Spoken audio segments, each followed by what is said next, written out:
Hello student, स्वागत है आपका आईसीटी वर्चुअल क्लासेस में। मैं हूं कविता, आपकी साइंस टीचर।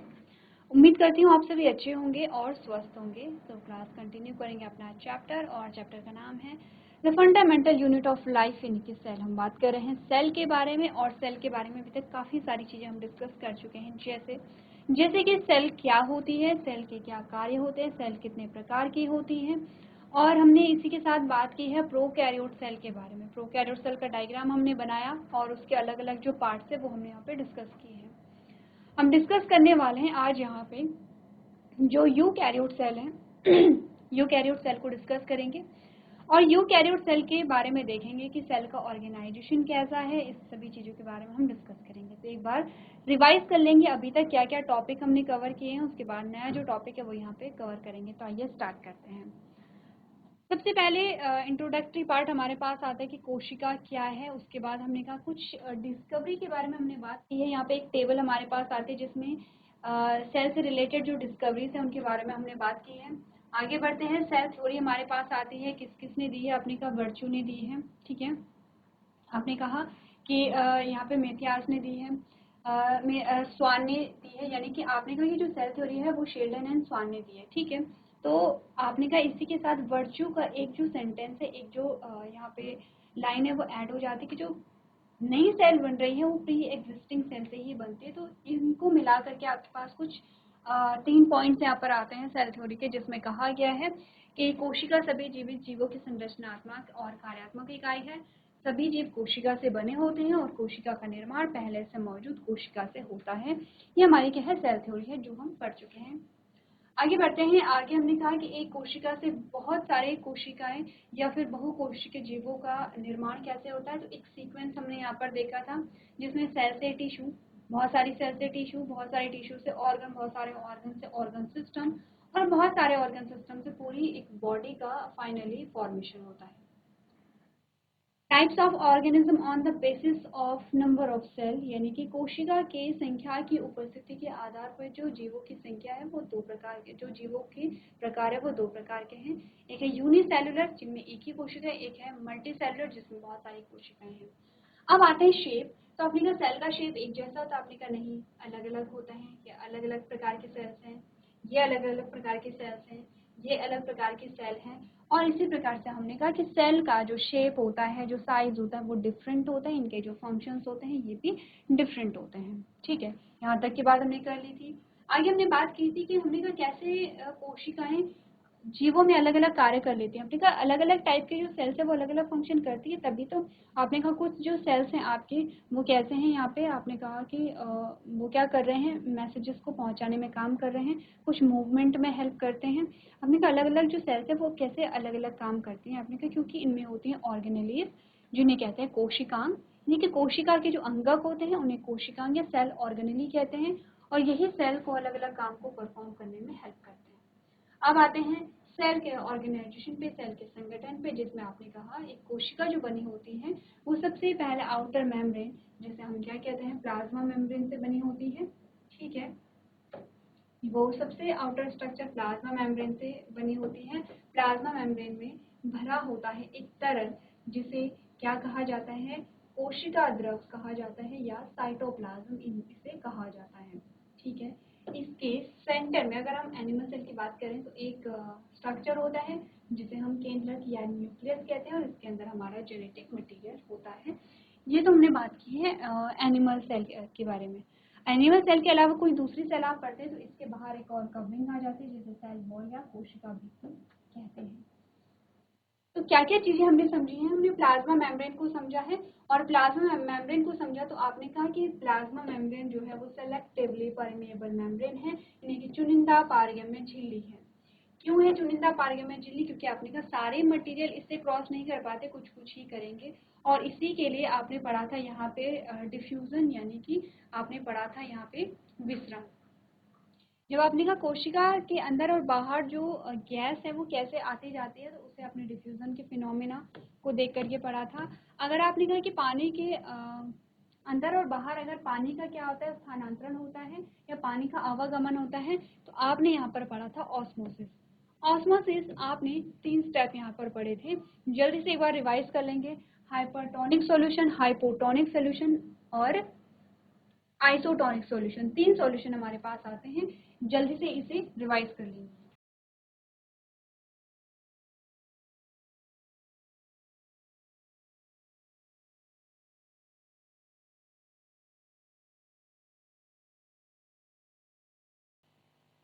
चलिए, अब आपने रिवाइज कर लिया होगा, आगे बढ़ते हैं यहाँ पर। ठीक है, आगे बढ़ते हैं। सेल वॉल के बारे में हमने बोला कि यहाँ पर प्लांट सेल के अलावा बाकी जो सेल्स होती हैं उनमें क्या, एनिमल सेल्स के अलावा बाकी जो सेल्स होती हैं उनमें सेल वॉल पाए जाते हैं। प्लांट सेल में सेल वॉल होगी, बैक्टीरियल सेल में सेल वॉल होगी, फंगल सेल में क्या है, सेल वॉल होगी। तो सेल वॉल के बारे में हमने बात की है। न्यूक्लियस, जिसे हम ब्रेन ऑफ सेल कहते हैं। न्यूक्लियस क्या है, हमने न्यूक्लियस भी हम पढ़ चुके हैं। हमने कहा न्यूक्लियस क्या है, डबल मेम्ब्रेन स्ट्रक्चर है। इस प्रकार से डबल मेम्ब्रेन स्ट्रक्चर है और ये जो स्ट्रक्चर है ये पोरस है। ठीक है, और इसके अंदर क्या होता है, हमारा जो जेनेटिक मटेरियल है वो पाया जाता है। तो हमने क्या बात की है कि जो न्यूक्लियस है, न्यूक्लियस डबल मेम्ब्रेन स्ट्रक्चर है और इसमें क्या पाया जाता है, जेनेटिक मटेरियल पाया जाता है। ठीक है, जिसे हम क्या कह रहे हैं, केंद्रक कह रहे हैं। प्रोकैरियोट्स और यूकैरियोट दोनों सेल में डिफरेंस प्रीवियस लेक्चर में आप पढ़ चुके थे। अगर आपको यहाँ तक कोई डाउट है तो आप प्रीवियस लेक्चर एक बार देख लेंगे, वहाँ पर हमने चीज़ें डिटेल में समझी हैं। प्रोकैरियोट और यूकैरियोट सेल में डिफरेंस को हमने समझा है। ठीक है, टॉपिक हमारा क्या था उस पर आते हैं। टॉपिक हमारा जो चल रहा था, अच्छा ये जो आप नाम है ये सही कर लेंगे। ठीक है, ये है प्रोकैरियोट सेल, प्रो, ये प्रोकैरियोट्स है और ये यूकैरियोट्स। ठीक है, तो ये सेल आप देख चुके हैं। आगे बढ़ते हैं और बात करते हैं साइटोप्लाज्म के बारे में। हमने डिस्कस कर चुका था। एक तरल है, इसके सेंटर में केंद्रक होता है अगर एनिमल सेल की बात करें तो, और इसमें सेल ऑर्गेनेली तैरते रहते हैं। बात करते हैं सेल ऑर्गेनेलीज की, यानी कि कोशिकाओं के बारे में बात करते हैं, जो कि हमारा टॉपिक चल रहा था। हमने कहा कोशिका की जब आपने क्या देखा, संगठन देखा, तो उसमें आपने बात की है कि सबसे पहले एक आउटर स्ट्रक्चर होगा जिसे हमने क्या बोला है, यहाँ पर हमने बोला है इसे सेल मेम्ब्रेन। इसके अंदर हमने कहा क्या होगा, यहाँ पे तरल होगा।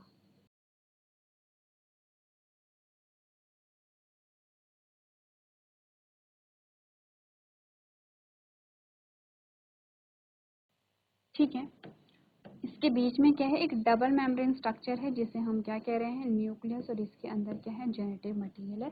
अभी तक आपने सेल को सिर्फ इतना ही समझा है। अब सेल में कुछ आती है यहाँ पर ऑर्गेनेलीज, कुछ आती हैं सेल में यहाँ पे ऑर्गेनेलीज। ठीक है, इस प्रकार से हमें समझना है कुछ और पार्ट्स के बारे में जो सेल के अंदर पाए जाते हैं, सेल के भाग होते हैं। अभी तक हमने सिर्फ जो समझी हैं वो चीजें ये हैं जिन्हें हम लेबल कर रहे हैं। ये है प्लाज्मा मेम्ब्रेन,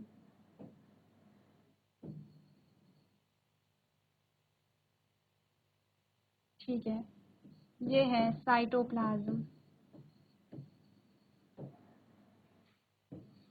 ये है न्यूक्लियस, न्यूक्लियस। अब अगर अभी इसके अलावा अगर इतनी चीज़ें क्लियर हैं तो हम आगे बढ़ेंगे। अगर आपको ये चीज़ें समझ नहीं आ रही हैं कि प्लाज्मा मेम्ब्रेन क्या है, जिसे हम क्या कहते हैं, कोशिका भित्ति भी कहते हैं, कोशिका झिल्ली, कोशिका झिल्ली कहेंगे, कोशिका भित्ति नहीं कहेंगे, कोशिका झिल्ली कहेंगे। कोशिका भित्ति आपकी सेल वॉल होती है, कोशिका झिल्ली, सेल मेम्ब्रेन या प्लाज्मा मेम्ब्रेन, इसे सेल भी कह सकते हैं, प्लाज्मा मेम्ब्रेन या सेल मेम्ब्रेन कह सकते हैं, जिन्हें हम कोशिका झिल्ली कहेंगे। ठीक है, झिल्ली है।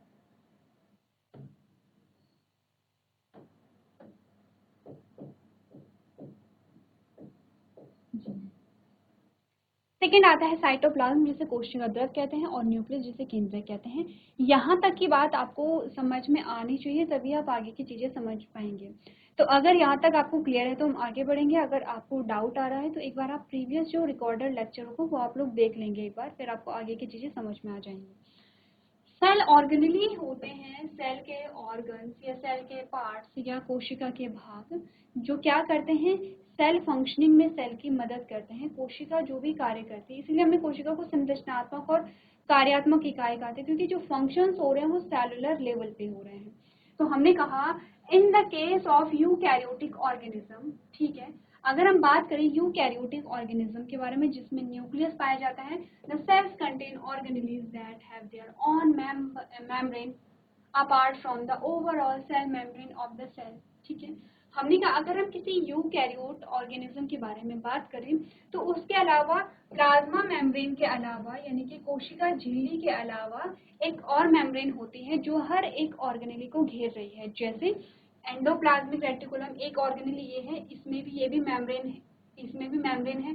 गोल्जी है, इसमें भी मेम्ब्रेन है। माइटोकॉन्ड्रिया है, इसमें भी डबल मेम्ब्रेन होते हैं। तो आपने कहा कि यहाँ पर जो ऑर्गेनेली है, यहाँ पर जो ऑर्गेनेली मिल रही हैं, आपने कहा एक तो ठीक है प्लाज्मा मेम्ब्रेन तो होगी ही होगी, ठीक है। प्लाज्मा मेम्ब्रेन तो आपने कहा प्रोकैरियोट में भी थी जब आपने बैक्टीरिया सेल के बारे में बात की थी इस प्रकार से, ठीक है। ये प्लाज्मा मेम्ब्रेन है, ये सेल वॉल है, और एक और लेयर थी जिसे हम क्या कह रहे थे यहाँ पे ग्लाइकोकैलिक्स की लेयर कह रहे थे, ठीक है। 3 लेयर जो सेल एनवेलप बना रही थी। तो आपने कहा कि प्लाज्मा मेम्ब्रेन तो प्रोकैरियोट में भी है, लेकिन यूकैरियोट में डिफरेंस क्या है? यूकैरियोट में आपने कहा एक तो प्लाज्मा मेम्ब्रेन है, और आपने कहा जो ऑर्गेनेली है, अलग अलग जो ऑर्गेनेली है वो भी क्या है यहाँ पे मेम्ब्रेन बाउंड है। इट मीन्स कि वो भी क्या है एक झिल्ली से, एक मेम्ब्रेन से क्या है घिरे हुए हैं, कवर्ड हैं, ठीक है। जबकि हमने यहाँ पर नहीं देखा था, यहाँ पर हमने ये नहीं बोला था कि जो ऑर्गेनेली है वो मेम्ब्रेन बाउंड है, यहाँ पर कोई झिल्ली नहीं पाई जा रही थी। तो आपको पहली जो लाइन है वो यही बता रखा है कि अगर हम यूकैरियोटिक ऑर्गेनिज्म की बात करें तो इनमें क्या है, इनकी जो ऑर्गेनेली है या जो कोशिका के कोशिकांग है या जो कोशिका के भाग हैं, इनमें अपनी मेम्ब्रेन होती है कोशिका झिल्ली या प्लाज्मा मेम्ब्रेन के अलावा, यानी इस आउटर मेम्ब्रेन के अलावा इनमें अपनी मेम्ब्रेन होगी जो इन्हें कवर करेगी। जैसे न्यूक्लियर मेम्ब्रेन मिल रही है, जैसे कि आपने कहा जो यहाँ पे माइटोकॉन्ड्रिया है उसकी मेम्ब्रेन है, ठीक है। तो ये चीजें हमें समझनी है। अब हमने कहा एग्जाम्पल्स क्या क्या आते हैं इसके, तो आपने कहा द एंडोप्लाज्मिक रेटिकुलम, ये एंडोप्लाज्मिक रेटिकुलम है, राइबोसोम्स है, गोल्जी अपैरेटस है, गोल्जी उपकरण, माइटोकॉन्ड्रिया है, प्लास्टिड है, लाइसोसोम है, और वैक्यूल जिसे रिक्तिकाएं कहते हैं, आर एग्जाम्पल्स ऑफ ऑर्गेनेली, यानी कि ये कोशिका अंग के उदाहरण। They are vital since they perform some of the most important jobs in cells. आपने कहा वे महत्वपूर्ण है क्योंकि वे कोशिकाओं में सबसे महत्वपूर्ण कार्य को करते हैं। इतनी बातें क्लियर है? तो हम स्टार्ट करेंगे सेल ऑर्गेनेली से। उससे पहले आपको सारे ऑर्गेनेली एक साथ नोट कर लीजिए, ठीक है। ये जितनी भी ऑर्गेनेली हमने लिखी है वो आप लिख लेंगे, और इतनी ऑर्गेनेली के बारे में हम यहाँ पे क्या करेंगे, बात करेंगे। तो चलिए एक बार आप लोग रीड करके इसे नोट कर लेंगे।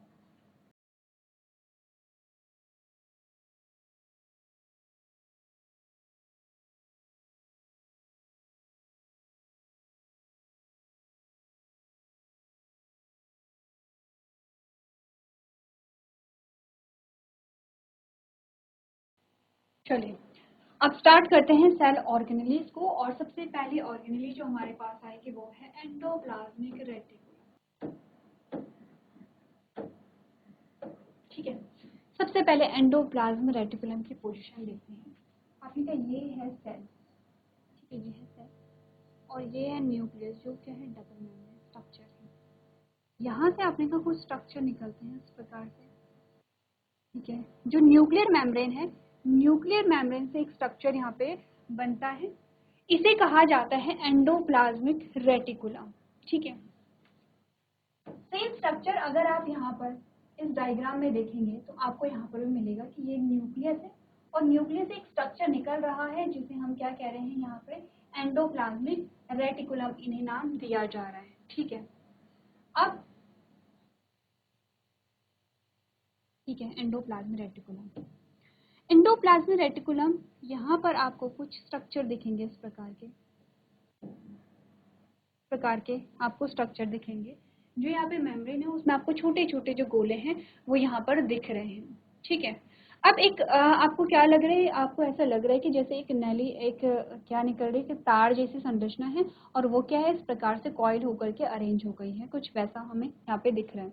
हमने कहा यहाँ पर इनमें क्या पाए जाते हैं, छोटे छोटे स्ट्रक्चर यहाँ पे पाए जाते हैं इस प्रकार के। इन स्ट्रक्चर को कहा जाता है राइबोसोम। राइबोसोम, ठीक है। ये जो ब्लू कलर की जो बीज जैसी संरचना है इन्हें राइबोसोम कहा जाता है। इस पूरे को आप क्या कह रहे हैं? इस पूरे को आप कह रहे हैं एंडोप्लाज्मिक रेटिकुलम, जिसे शॉर्ट में ईआर लिखते हैं, ठीक है। क्या बोला जा रहा है? एंडोप्लाज्मिक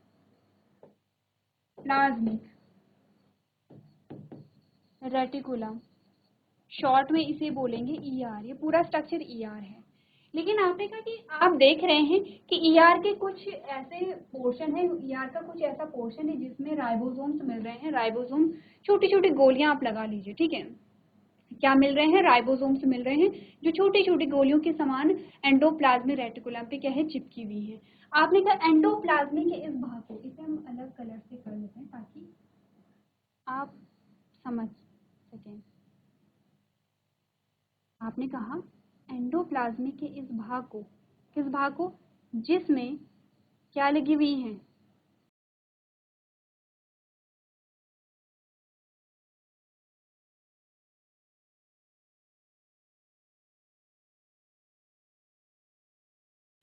ठीक है।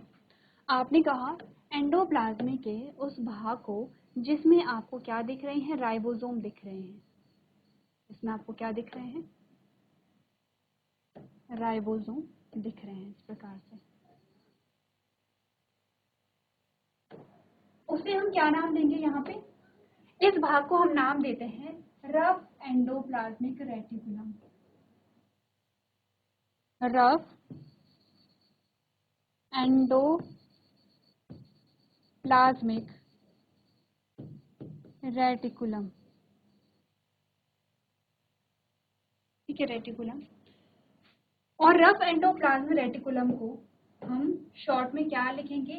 RER।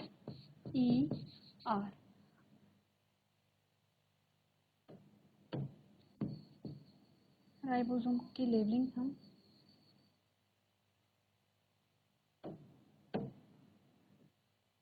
ये है राइबोसोम,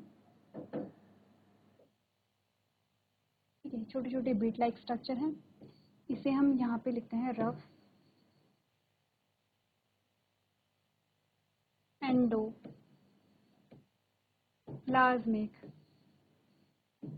रेटिकुलम,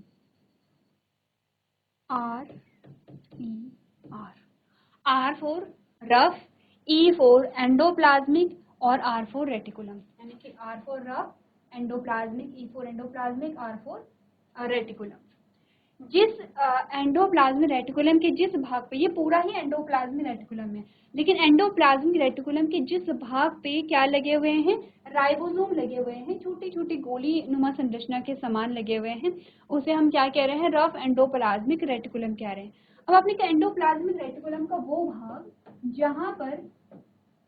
जहां पर आपने कहा राइबोसोम नहीं लगे हुए हैं, ये वाला, ये ग्रीन वाला पार्ट।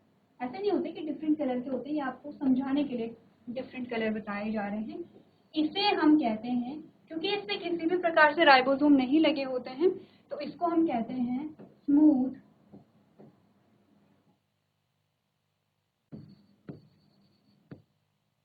Endoplasmic reticulum. इसकी शॉर्ट फॉर्म होगी SER। S for smooth, E for endoplasmic, R for reticulum, ठीक है। तो हमने पढ़े हैं, आपने कहा rough endoplasmic reticulum and smooth endoplasmic reticulum. इनके नाम क्यों अलग अलग हैं ये हमने समझ लिया है कि एक में राइबोसोम पाया जा रहा है, एक में राइबोसोम नहीं पाया जा रहा है। इतनी बात तो क्लियर है। लेकिन अभी तक हम ये नहीं समझ पाए कि एंडोप्लाज्मिक रेटिकुलम का काम क्या है। दो अलग अलग प्रकार के हमारे पास ER आए हैं, SER और RER। इनका काम क्या है इसे हम समझेंगे नेक्स्ट लेक्चर में। तो आपको अभी तक का जो पोर्शन है वो एक बार रीड करके लेके आना है। तो आज के सेशन में हम इतना ही करेंगे। अभी तक क्लास में बने रहने के लिए आपका धन्यवाद।